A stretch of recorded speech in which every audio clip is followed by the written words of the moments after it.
guys, today I'm going to be sharing with you my labor and delivery story. Sorry I've been kind of MIA. It's kind of new for me to adjust to the new mom schedule and try to get things figured out and actually just get on a schedule. It's been kind of difficult.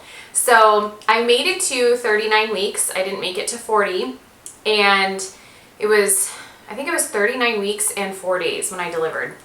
So I went into labor on November, I'm like, what month are we in? On November 15th. And I woke up in middle of the night, or it was early morning. It was like 1:45 in the morning, and I had severe cramping. So I laid in bed because it woke me up, and I laid in bed and I was like, are these contractions? Like what is this I'm feeling? It felt like really bad menstrual cramps, but it wasn't like a constant, it just woke me up.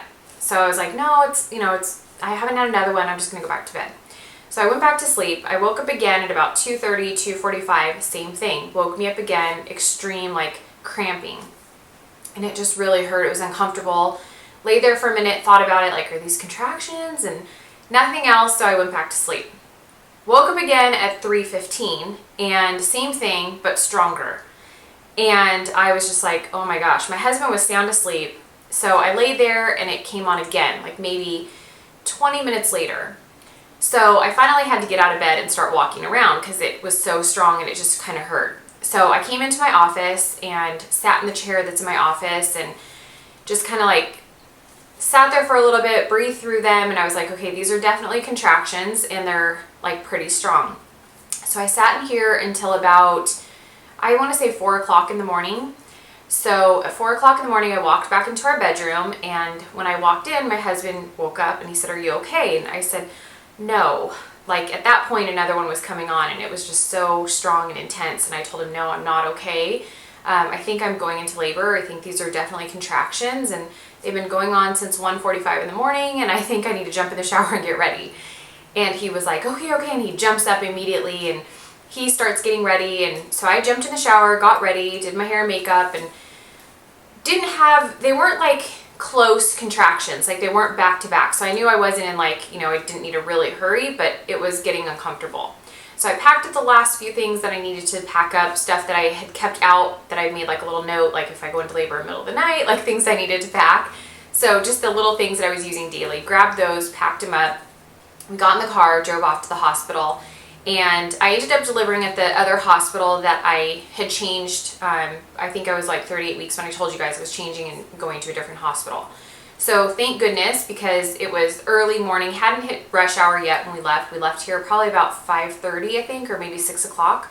So we didn't hit a lot of traffic getting there and got there in enough time. It was not stressful driving on the freeway, because going out to Orange County, it could be really, really stressful with traffic. It's so unpredictable in California. So we go out to the hospital, we get to the parking lot, and I tell my husband, okay, wait a minute, I'm not sure I can walk, because at this point my contractions were coming on stronger in the car. And I had downloaded that app, the contraction timer. So I was timing them, and my husband looked over at me, he's like, you're impressive, I didn't know you were having contractions until I kept seeing you hit your phone. And I'm thinking to myself, well, what am I going to do? There's nothing I can do. My husband did buy me this stress ball. I should have brought it in here to show you guys, because this thing was my friend. If I have a photo, I'll insert it to show you guys, because this stress ball was my lifesaver throughout this whole entire process. We were at Target, and it's in the Christmas, the men's section, the stocking stuffers or toy, whatever. And so it was this little stress ball, and I bought it because it was for my next doctor's appointment when I had to go in to see if I had dilated, when they were going to check my cervix. That was so painful. So my husband's like, let's get you a stress ball. You can squeeze that when she's checking you. Well, I ended up using that thing through my whole entire contractions, through my whole entire labor. It was my security blanket. I did not want to let go of that stress ball because it felt so good to just squeeze it so hard to get through the contractions. So I just squeezed it the whole time in the car as I was, checking my little timer, and he didn't know that I was going through them, and I would just get really quiet because I couldn't really talk. So we got to the hospital, and I said, I think I'll be okay to walk. Because he's like, do you want me to get you a wheelchair? I'm like, no, I'm okay. I just need to walk really slow. So we go up to labor delivery, and nobody was in there. It was probably about 6:30 at this time. And they got us in right away into the emergency room, or the labor delivery triage, I guess it is. And so she checked me. The doctor had come in. They did the monitors, hooked me all up. The doctor came in and checked and said, you're about a centimeter, centimeter and a half. And I almost like fell off the table. I was like, are you kidding me? Like, I'm seriously having these contractions. They're so painful and I haven't even dilated. Like, I was at 1 centimeter last week when I went to the doctor. And that morning I had a doctor's appointment to get checked again for my cervix, see if I dilated anymore. But I didn't make it to that doctor's appointment because I was at the hospital. So I was like, what the heck? Like, really? And she says, you know, I know you're having these intense contractions, but these are not like the real contractions to labor. Like, you would not be able to walk, you would not be able to talk. And in my head, I'm thinking, well, I'm not able to, like, it hurts. And I have a pretty high pain tolerance, but I mean, they were pretty strong and they were pretty painful. So I was just, you know, I explained to her because they still wanted to induce me. They were still adamant because my blood pressure was still really high. And the doctor, when she came in, all the nurses had gotten all the information and they talked to me about like induction. And I was like, no, I had an appointment this week. I canceled it because I'm not doing an induction. And when the doctor came in, she was kind of abrupt, like not really good chairside manner. And obviously me being pregnant and emotional and hormonal, like we just she just rubbed me the wrong way. And when she came in, you know, I think she was having a bad day because she had gotten a call from one of her kids, and I think she was kind of flustered at the time when she came into my room. And so she sat down and she told me that she wanted to induce me immediately because my blood pressure was high. I was already having these contractions, and she went over this whole list of why I needed to be induced. And I told her I didn't want to be induced. And she sat there and said, well, then why are you here? And my husband said, well, we're here because we thought she was going into labor, and, you know, that's why we're here. We're not just here to waste time. Like, she was having contractions. And so the doctor had to go out for a second because her child had called again. I went into the restroom that was in the room and I just started crying because I was so frustrated. It's like everything had just piled up on me at that moment in time. Like all of my stress tests, like those non-stress tests, is that what it is? NSTs? Those, and then just the whole last 2 weeks of my pregnancy were so trying for me. Like, I had a great pregnancy the whole way through, and then those last 2 weeks were just really difficult, and it all just caught up to me, and I just started crying in the bathroom, and I just didn't want anyone to know I was crying. I was just like, I needed a moment to myself to just cry and let it out and just be frustrated because I was at that moment pissed off. Like, I was completely pissed at the doctor. I was just mad about everything. And at that point I was like, I don't want to be pregnant anymore. Like, this is miserable. I was so miserable. So I came back out and she came in the room and she sat down on the bed next to me and she said, look, I'm really sorry. I don't want you to leave here mad at me or upset with us. She's like, you know, I understand where you're coming from. I was just like you. You know, I lived a certain life. I had a certain way I did things. I, you know, was used to working out. I was used to my body. And I hadn't even had a discussion with her. You know, she's just saying all this stuff. And she said, you know, being a mom is hard, and it's going to be hard as a new mom. And, you know, our bodies aren't going to be the same. Things are not going to be the same. Things are going to be different. And she was like, just give me a hug. And she hugged me and, you know, apologized for kind of being so abrupt. And everything from that moment on had changed. Like, she and I just made this connection, and I felt so good with her. Like, I think on the outside world, if it wasn't in the hospital, she and I could be great friends. Like, she was such a sweet person and such a great doctor. I mean, I couldn't, like, my labor after that, like, everything that happened was so amazing, and it's because of her. And it was like, I'm so thankful that we had that time to just kind of like bond and get over whatever it was. Because after that, you know, I had explained, she said, just let me know one reason why you don't want to be induced, just so we're on the same page. So I explained it to her. I told her my reasons why. I told her, you know, my fears, and she said, okay, now I get it. I didn't understand it before. I thought you just came in because you wanted this blissful, like, labor, and you had these dreams. I said, look, I'm not one of those girls that sits down and imagines what my labor is going to be like, and like how women plan out a wedding, how girls, like, growing up plan out a wedding like that. I didn't do that with my labor delivery. I didn't have a plan going into it. It was like, I want my child to come out healthy into this world, and that's it. So I didn't think of these like grandiose, my labor is going to be blissful and blah, blah, blah. Like, I never thought of that. So I think that's what in her head she thought, oh, this girl just wants a vaginal delivery. She wants this, you know, great, like, dove singing when the baby comes out. And it's like, no, it wasn't like that. I just have my reasons why I did not want to be induced, and my fears of if I was going to be induced, it would lead to a C-section. So I explained all of that to her and why I didn't want a C-section. told her about my hernia surgery when I was 17 and my fears of that whole process all over again.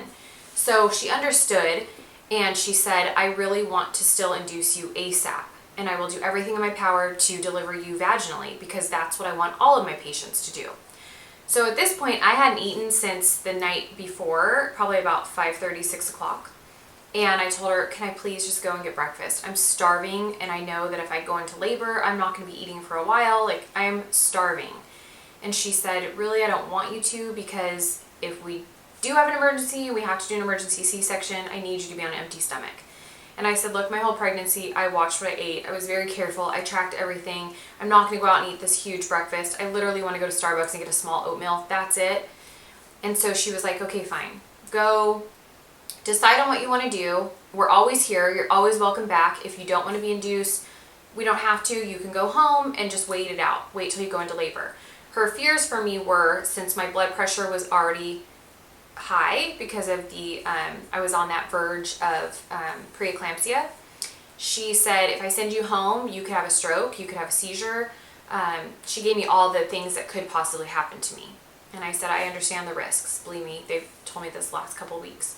Can I just go to breakfast and think about it rationally, make my decision if I want to be induced, and know that I made that decision thinking it fully through? And then I'll come back if I want to, or go home and wait it out till I go into, full-blown labor. She said, fine. So went to breakfast, and we drove. The Starbucks was literally across the street. And so I sent my husband in, because at this point, the contractions were coming on stronger, and I could not move. I could not get out of the car. I told my husband, I'm not even going to be able to stand in line. So just get the oatmeal, I'll eat it in the car really quick. And my fear is, if we drive home, this is going to keep happening more intense than it already is, and I already cannot move. Like, I am in pain. And he said, do you want to go back to the hospital? And I said, I think so when you come back. Like, I'm in pain. I don't think I can make another day. Like, I can't go another day in this pain. So he said, okay. So he went into Starbucks, and he told me after I delivered that he really wanted me to go back and be induced, because he was in fear of, like, what could happen to me. And since my blood pressure was getting higher and higher and more elevated, he was afraid of that. So for not just me, but for our son as well. So we sat in the car, I ate oatmeal, and I just thought about everything. And I said, okay, let's just go back and see. Maybe I am in labor now. Maybe I have dilated more.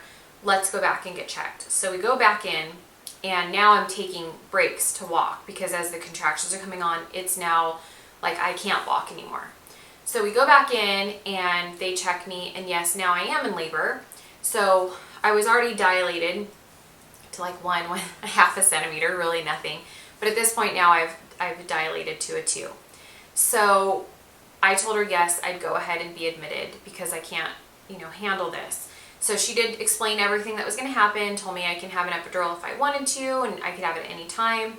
So I really on that was trying to hold off as long as I could. I didn't want to have it right away, because I've also heard the stories of it wearing off, or, different things. So I got admitted, and that was now about probably 7:30, 8 o'clock, 8:30. I don't even remember the time.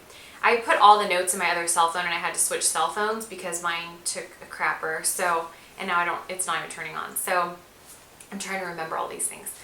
So it was probably about 8:30. I go in, and they explained they were going to start me on the Cervidil first, and they did 2 doses 4 hours apart. So they were going to see how I did with that, and then do Pitocin. So I was on the Cervidil, and after the second dose, at the 8-hour window, they put me on the Pitocin.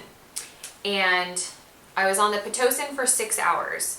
So at this point, it's now, I think it was like 2 o'clock in the morning when this happened. So I was on the Pitocin, and my blood pressure started to spike really high. It was, I believe, 171/91.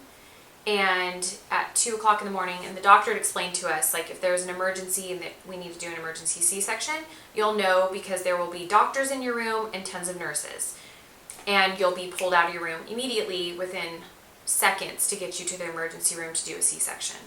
So I'm sleeping at this point, because I ended up getting my epidural. I think I was at like a 4 or 6. I was dilated to a 4 or 6. I think it was a 4. So at that point, I got my epidural when I was about a 4. And I was afraid of that because I had heard horror stories about the epidural, and it didn't hurt, and I loved the anesthesiologist. He was a crack up, made things so much easier and better, and I kept apologizing because every time I felt the needle in my spine, I was like, oh, sorry, because they wanted me to curve my back to a C and then push back, and every time I did, I could feel it, so I would jump, like I just automatically, my body jumped, and I'm like, sorry, and he's like, it's okay, he's like, we're knocking, but we can't come in, because I just kept jumping, and finally they did it, and it immediately worked, and I was able to go to sleep, and I didn't feel a thing. But my whole entire left side was so numb, like way more numb than my right side, that I had like a dead leg. I couldn't even feel it. Like I could feel and move my right leg. I couldn't feel anything on my left side at all. Like, and I think it's because I had moved to that side, like I leaned over, so I think everything like numbed that side first, and that was the strongest. So I had my epidural. I finally dozed off, went to sleep. About 2 o'clock in the morning, I didn't even notice, because I guess it was happening behind me. I did notice my husband was pacing. And I'm like, maybe he can't sleep, you know, I don't know. Well, there were tons of doctors and nurses in my room. So he was worried, and I could tell like something was wrong with him. I kept asking, what's wrong? He's like, no, nothing. And he didn't want me to know, but at that point he was scared and panicked because he kept hearing them say, it doesn't look good. And I didn't know any of this was going on because I'm sound asleep, like, you know, dozing off. And I guess my blood pressure spiked really high, and my son, his heart rate dropped really, really low and really, really fast. So they were really scared about that and talking of what they needed to do and get it done immediately. The doctor told them to pull me off Pitocin because they felt that is what was affecting his heart rate, and that's why it was dropping, and they were worried about that. So they said, pull her off of the Pitocin and let's move positions. So every probably half an hour to an hour, they were moving me from the left side, right side, like trying to reposition me so his heart rate would come back up and he would respond. So I was laying there and fell asleep again, and it was probably about 4 o'clock in the morning, I think, my water broke. I was sound asleep, and I actually thought I was dreaming because I remember feeling it, but I thought I had dreamt it. Like I was like, what was that? Did my water break? You know when you're in that deep sleep and you know something happened, but you're not really sure? That's exactly how it was for me.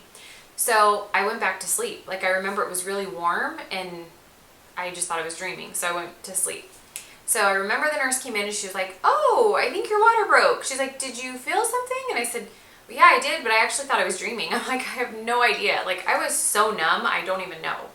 So I told her it probably happened maybe 30 minutes ago. If that, I don't even know. And she's like, okay, let me go get the doctor and see if we can, you know, start pushing. We need to check. And they had already put in an internal heart rate monitor to monitor the baby's heart rate. I think they put it on his head. And so they were monitoring him, and his heart rate was, you know, steadying out. So when my water broke, it was probably 3-4 o'clock in the morning. And she went and got the doctor. The doctor came in and said, go ahead and put her back on Pitocin. Because I was only, I think, 6 centimeters dilated at that point. I believe I was 100% effaced, but I was not ready to push because I was only at 6. They put me back on the Pitocin, and within an hour, I went from a 6 to a 10. So she came in, got the doctor, and the doctor's like, okay, we're going to try pushing. And so I, probably for like the first couple of minutes, she had me push, and it was like her practice pushes, she said. And so I was like, I knew I was going to go like start pushing before the nurse even came in because I got sick. Like I was throwing up, like I was sound asleep, and then I just woke up vomiting. And my husband's like grabbing a trash can, and I'm like apologizing because I'm just throwing up into this trash can. I'm like, sorry, like just throwing up. And he's like, it's okay. And I had nothing in me because that night, all they let me have was clear liquids. So I was just a liquid diet. So I just had like, I think a hot tea and like a Italian icy, I think it was like a lemon Italian icy, and that was it. So, and I remember hearing women tell me like, oh, right before you go into labor, like you're going to start vomiting, like right before you push. So at that point, I'm now scared because I'm vomiting and I'm knowing like, great, it's like go time. I have to push. I don't know what to expect. I'm terrified. I don't even know. So I'm trying to like block this out, and things were just happening way too fast. So she came in, and the doctor, her shift ended at 8 a.m. So I remember she told me that night, she's like, I will be the one to deliver you. I don't care what I have to do. I'm delivering you vaginally. I'm like, okay. So all of this is happening. The nurses come in. She's like, it's time to push.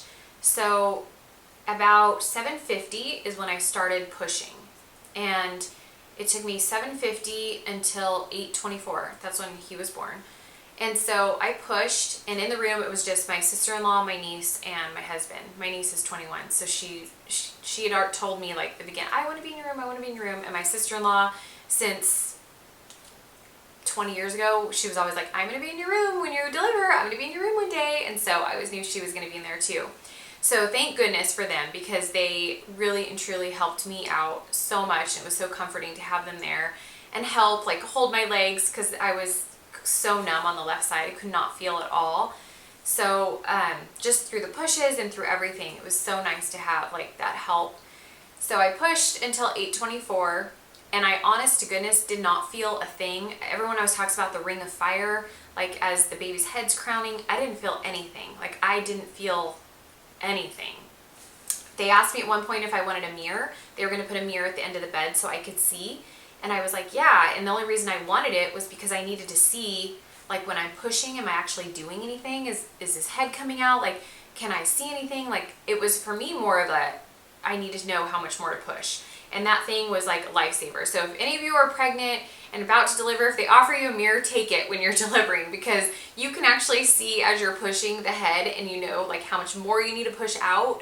So that thing was just fantastic. I remember my husband looked at me when they asked if I wanted a mirror, and he's like, you do? I said, yeah, I need it for, like, how much more do I need to push? And so I pushed and pushed, and so I don't even know how many pushes. It was 5 pushes, I think, because I had breaks in between. And they kept telling me, like, looking at the monitor, like, another contraction's coming. And I'm like, it is? Like, I didn't feel anything. I couldn't feel anything. So I never knew, like, when a contraction was coming, other than them telling me, okay, get ready, another one's coming. And I was like, okay. So I'm just pushing and pushing as hard as I can. And I remembered a girlfriend telling me, when you push, just pretend it's like the hardest, strongest sit-up that you have to do. So that's all I kept imagining, like doing a hard, intense sit-up. So that's really what helped me, because I couldn't feel anything. And so at 8:24, he came out, and they put him on my chest immediately, and it scared me. Like, when he came out, he was not crying, and he's on my chest, and I remember them, like, rubbing him. They're like, come on, baby. And I'm trying to look down, because they had him up so high, and I'm looking down. I'm like, is he okay? And I'm looking at my husband for, like, you know, some kind of a reaction, and I'm not getting, like, I could tell he's scared too. And I didn't know really about his heart rate dropping and all that stuff, because nobody informed me until after.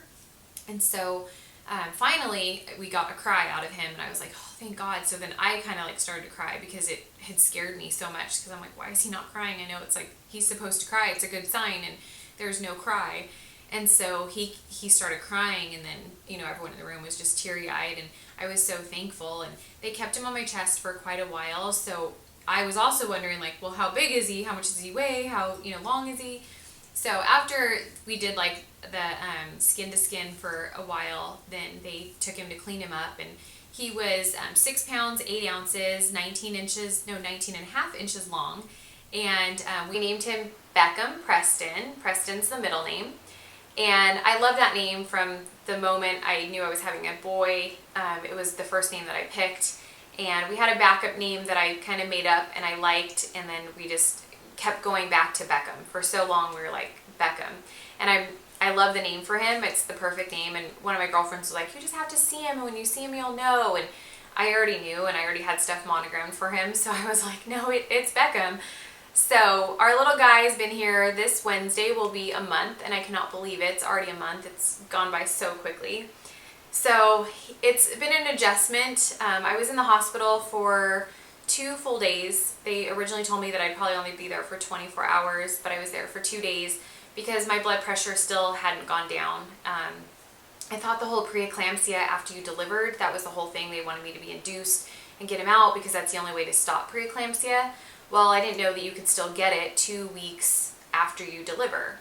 So I was in the hospital just because they needed to monitor my blood pressure for that whole time. And they kept coming in, the nurses, to check my blood pressure. and it hadn't gone down. It still didn't go down the day that I was released. So the doctor had prescribed me high blood pressure medication, and I didn't take it. I told her that I said I've never had blood pressure problems my whole entire life. This pregnancy the last 2 weeks has caused it. And she said, well, you know, you're probably going to need to be on it just for a few weeks. And I thought, for a few weeks, like, I'll still monitor my blood pressure at home, but I'm not going to be on a blood pressure medication. I think it's going to be fine. She told me the risk. This was the on-call doctor for that night. She told me the risks of, you know, you could get still preeclampsia up to 2 weeks after, and you're going to have to be admitted back into the hospital. You're not going to be able to bring the baby with you. And I said, oh, okay, you know, I'll monitor it, still check it at home, you know, fine, whatever. And so I didn't end up taking the blood pressure medication. My blood pressure finally went back down probably a week after we got home, I would say, because I still kept checking it every day, and I was like, I was getting so mad at the blood pressure cuff because it was still so high. And I kept telling my husband, I'm like, I don't understand this. I've never had high blood pressure in my life. I've never had blood pressure issues, and now all of a sudden I'm having like high blood pressure every time I put this darn cuff on my arm. So it was probably about a week and a half after I got home from the hospital that my blood pressure went down. And I see my doctor again on, I think it's December 19th is my 6-week postpartum checkup. So I'll see her then, and I've now switched my doctors to the doctor that delivered me because I absolutely love her, and she literally made my labor probably the best, because I'm sure if I went to any other hospital in this world, they probably would have done an emergency C-section because of everything that had happened that night. All the scares that we had with his blood pressure, my blood pressure, his heart rate, just everything that happened, I would probably have already had a C-section at that point early on into the wee hours of Wednesday when I delivered on November 16th. So, I mean, she really did. I mean, she even stayed after her shift to make sure everything was okay. It was just amazing. She literally was amazing. I cannot say enough things about this doctor. She was seriously such a sweetheart. And I even tell my husband all the time, like, we always say it. He's like, gosh, you know, if it wasn't for her, like, your labor would have been so different. I'm like, I know. I mean, literally, I cannot thank her enough because it was the best that I could have had. And it's like, if I ever have another child, like, I'm putting this up there, like that labor and delivery, and like, it's like it either needs to go that well or better, because it's like that was just, it was perfect for me. You know, I hadn't even thought about how my labor delivery would go because I didn't know what to expect, but it's like it couldn't have gone any better. So I'm just so happy with the hospital I chose. I'm happy with the doctor, just the way everything ended up. I'm so thankful for her. And even the day like we got released, she came by to check on us, and just everything was just the hospital, everything. The nurses, they were amazing. And my girlfriend who referred me to go there, she works for that hospital, and she said, you know, I see all the numbers. She's a head charge nurse, and she's like, I see the numbers, you know, what they get, and they're 10s on everything. Their patient care, their quality, everything is 10s, and everyone raves about them. She's like, so really, if you're going to deliver, go there. And I'm so thankful, because it's like I couldn't have had or picked a better place. So after all of that said and done, 2 days we were out of the hospital and got to come home, and now we're just adjusting to life with a newborn, or 1 month old now, because he's not a newborn anymore, but he's still so tiny. So I will insert photos for you guys, because that is one thing that I regret that I completely didn't do and didn't even think about it. And I had my camera. My niece took tons of photos for me, which I appreciate, because I didn't even think to tell her to switch to the record button. And it's like, I just want to relive that moment of them pulling him out and putting him on my chest, because it was like, it's the best feeling. Like, you can't even describe it until you go through it. And it's like, you just want to keep reliving that. And even the day I got home, I was so emotional the first day I came home. And I didn't know why. I was like, what the heck is going on with me? Like, I could cry about anything. Like, I'd look at my son and I would cry. I'd look at anything or think about something and I'd cry. And it was like, oh my gosh, like I didn't cry pretty much my whole pregnancy. And now all of a sudden I'm like, I look at something a certain way and I'm crying. But it was just like, I told my husband that night, I said, oh, I just wish that I would have recorded my delivery. And he's like, that's forever ingrained into my brain. We don't need to record that. We don't need to rewatch that. And I was like, really? But my husband doesn't do very well with blood and like gory stuff. And so I said, I wish that I had. I would love to rewatch that. Like, it was such an amazing like feeling and just everything that I really do wish that I recorded it. And I didn't, but my niece took a ton of photos, and if I, splice them all together, it's like I recorded it, because she took amazing, like, from beginning to the end photos. So that's my only regret out of everything, was that I forgot to record it. But when you're kind of out of it, you don't really think. I mean, it was like I just was in pain in the beginning, and then after I got the epidural, I was like feeling fantastic, and then I finally, took a snooze and went to sleep, and then woke up and it was time to push. And so everything just happened so quickly, even though I was in labor for a full like 23 hours, 24. At least my pushing didn't last very long. It was like maybe 20 minutes. So thank goodness that wasn't too long. But that process of it all was long, and I think it was just because the Pitocin and the Cervidil. And I've heard that about that when they induce you, it does take, your labor is longer because of it. And that was one of my fears too. But in the end, it's all, done. He's here, he's safe, he's healthy, and I can't complain. Like, everything that happened, I always say things happen for a reason. That's just the way I think and how I've always lived life. Like, everything happens for a reason, and the reason, in the end, everything was fantastic for me. So I have some other videos that I'll be doing for you guys. I still need to get the nursery filmed. I'm going to be doing that soon, so you guys will have that up, and then like some postpartum things. So thank you so much for following along for this whole entire journey of my pregnancy. I appreciate every single one of you, all of your comments, thoughts, well wishes, everyone that's emailed me and asked if I've had him yet. The thoughts, the prayers, everything. Like, I'm so grateful and appreciative for all of you guys, and just, I'm so happy. Like, I'm so happy that he's here, and I can't even imagine, like, if anything went differently, or it's everything, like I said, happens for a reason. And so I'm just excited that little Beckham's here now. So thank you so much, you guys. I hope you guys are having a wonderful week, and I will see you guys soon. Bye.